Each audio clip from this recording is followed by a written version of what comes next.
Manolotra ny fiarabana tompoko lahy sy tompoko vavy mbola mihazoazo any amin'ny faritra masina avaratry Madagasikara iny hatrany ilay zone de convergence intertropicale na ZCIT ary ny amban'ilay faritra andro ratsy dia mbola hitantsika amin'ny faritra masina avaratra atsinanan'ny nosy izay kisaka hatrany somary miakandrefana ary ahazo ny faritra avaratra andrefan'ny Madagasikara amin'ny fiafaran'ny herinandro izao.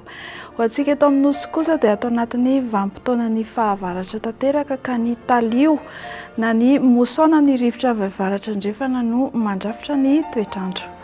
Toy izao kosa ny andro no tombatombanana ho amin'ny rapitso fahadimy ny volana janoary 17 ho amin'ny rapitso maraina dia hanorana tandrifin-drahona hatrany ny faritra avaratra Madagasikara mahazo ny faritanin'ny Toamasina Fahisiny sy Sanorambaratra ny amin'ny faritanin'ny Mahajanga sy Toliara teo aloha.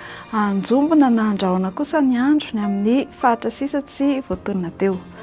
Ho amin'ny rapitso tolakandro izay dia hipotra ny orana tandrifin-drahona mety arakotroka saika manerana ny nosy afa-tsy faritra Melaky sy ny ilany atsinanany avoatany ny faritra Vadivavy Fitovinany sy Atsimo atsinanana no andrahona ny andro. Tsy dia misy fihetseham firy kosa ny maripana no tombatombanana ho amin'ny rapitso tontolo andro. Ho amin'ny rapitso maraina izao dia 9 hatramin'ny 20 degré ny aty amin'ny faritry ny avoatany, ny morontsiraka atsinanana ny 13 degré ary morontsiraka andrefa ny 13 hatramin'ny 14 degré Celsius. Ho amin'ny rapitso tolakandro izay dia tsy dia misy fihetsehany hatrany satria mbola 13 degré hatrany ny maripana voatombatombanana any Maheva tanàna sy ny any amin'ny faritanin'ny Toliara any. Ny aty amin'ny faritry ny avoatany kosa 17 na 18 degré Celsius. Dia tsy ho adinonay hatrany ianao izay evoaka ivelan'ny Madagasikara.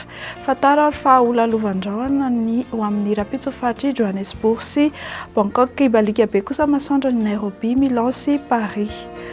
Ho an'ireo nosy raha vavy manodidina antsika indray dia ibalika be masoandra ny La Réunion sy Comores, anorana malefaka faritry Maurice fa anoram-baratra faritry Seychelles. Dia izay tompoko lahy sy tompoko vavy no azo nalasantsika ho amin'ity ala ity mirary soanao hatrany izay ary manome fotoananao ho amin'ny rapitso indray. Veloma tompoko.